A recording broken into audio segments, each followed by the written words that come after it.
السلام عليكم كلتو ونكسن مرحلة دقالك قبل كبريق دحي واي دافتي العين بالعين حد وحي مريسا إلا فهلس جبيو رونهانتي مالكي شلي تهران وحي كوغولي ستي إن أي حنون جسو قميستها إسرائيل يدو أو كتابتي ميل إسرائيل أي سنفلين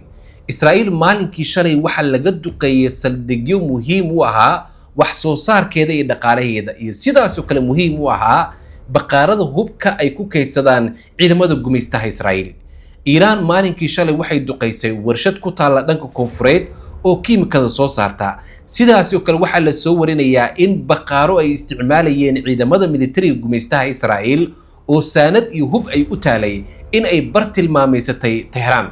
Arrinkaas run ahaantii waxay keentay in Israa'iil iyo Mareykanka ay aad ugu caroodaan. Waana tan keentay in habeenkii xalay إسرائيل iyo Mareykanka wada socda duqeyn xooggan ay u geystaan saldhigyo muhiim u ahaa waddankaas Iiraan oo ay ka mid ahayd saldhigii korontada waddankaas Iiraan laga dhalinayay gaar ahaan caasimadda Tehran.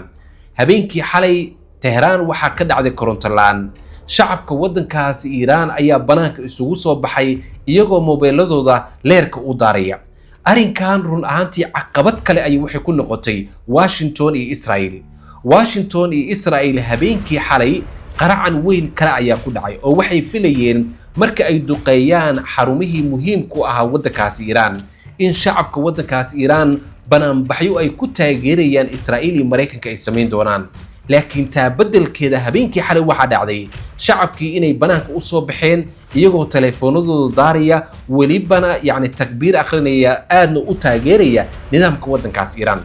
arrinkan run ahaantii Israa'iil iyo Mareykanka ma aysan filayn. Bilowgii dagaalka waxay qorsheynayeen in shacabka waddankaas Iiraan markay arkaan in nidaamka waddankaas Iiraan saldhigyadooda iyo sidaas oo kale hogaamiyaasha marka la dilo in shacabka ay taageeri doonaan duqeymaha Mareykanka Israa'iil. Laakiin shacabka waddankaas Iiraan waxay ku baraarugeen wixii Mareykanka Israa'iil ay u ballan qaadayeen wax ka duwan inay dhacayaan in caruurtoodii la laynayo sidaas oo kale waddankoodii oo dhan la burburinayo. arrinkaas waxay keentay in shacabka gudaha waddankaas Iiraan ku sugan in ay taageeraan nidaamka waddankaas Iiraan hadda ka jira. dhanka kale run ahaantii xalay awfaarkii Netanyahu ayaa hadlay waxa uu wacd ku maray in Israa'iil ay ka go'an tahay nidaamka waddankaas Iiraan in la rido. runtii arrinkan marka waxay keenaysaa in dagaalkan ama marxaladan inuu dhaafo in la fahal isjibiyo oo heer ay gaari doonto in Mareykanka iyo sidaasi oo kale Israa'iil ay ku xiiqaan nidaamka waddankaas Iiraan.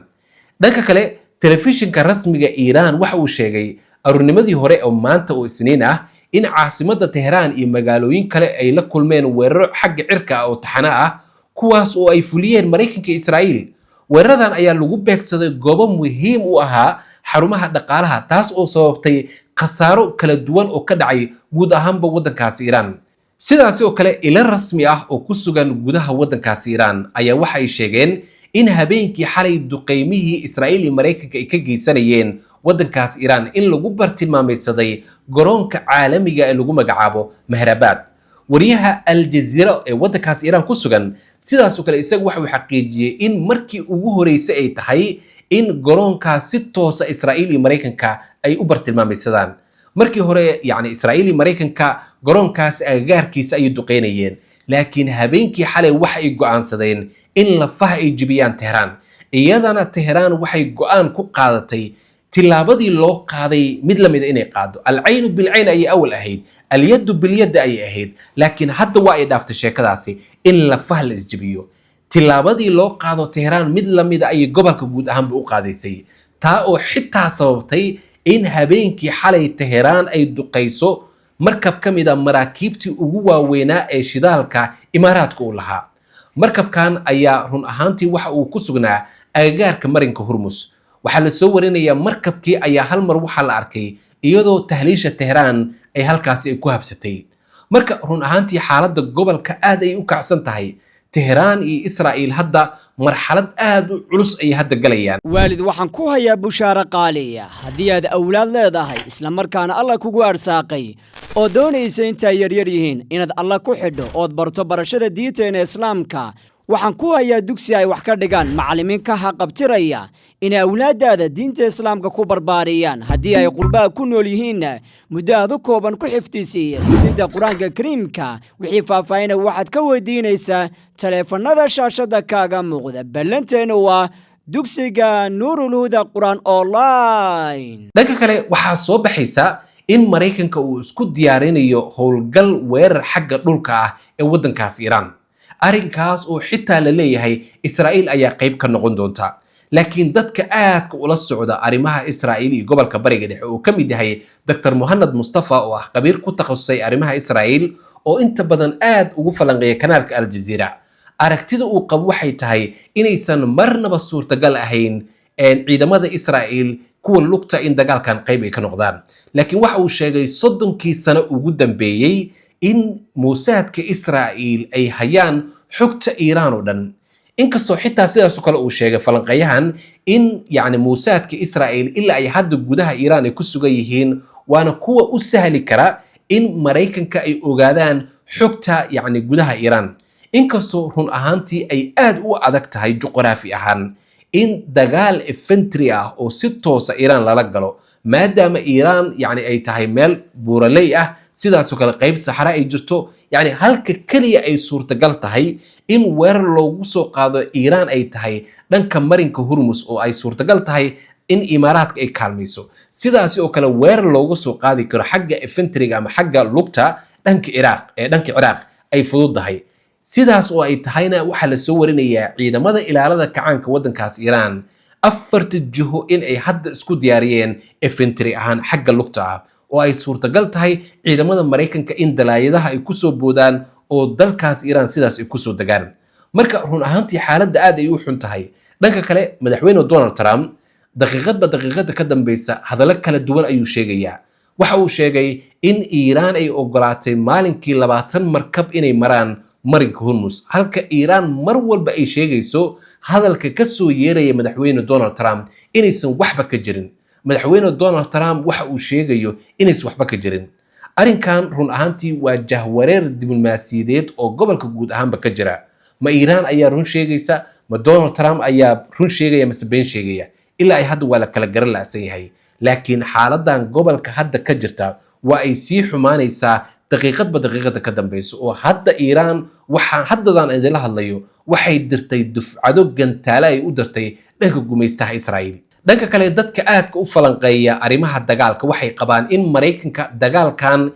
shirqool uu ku noqday in Israa'iil dagaalkan Maraykanka si shirqool ama dibin ay u dhigtay Maraykanka ilaa ay hadda waxa uu kala garan la'san yahay habkii dagaalkan uu joojin lahaa ama habkii uu go'aan u qaadan lahaa iyadoo culays ba'an uu ka soo fuulay Maraykanka gudaha dalkaasi Maraykanka sidaas oo kalena Maraykanka uu aad uga cabsi qabo sidii dagaaladii Ukraine iyo Afghanistan ay ugu daba dheeraadeen in dagaalkan ugu daba dheeraado runtii marka Maraykanka dhowr rasiid ayaa horay meel ugu taalo oo loogu soo qaan sheegtay waddankaasi Afghanistan iyo Iraq sidaas oo kalena Ukraine rasiidkeeda hadda uu socdo marka run ahaantii Maraykanka iskuma qaybin kara adduunka afar jiho in dagaal uu ka galo iyadoo welibana la soo warinayo ilaalada kacaanka waddankaas Iiraan muddo aad u dheer ay isku diyaarinayeen dagaalka noocaani oo kala sidaas oo kalena Iiraan ay baahi u qabto in dagaal xagga lugta u dhaco maadaama muddo aad u dheer oo bil iyo wadartood Iiraan laga duqeynayay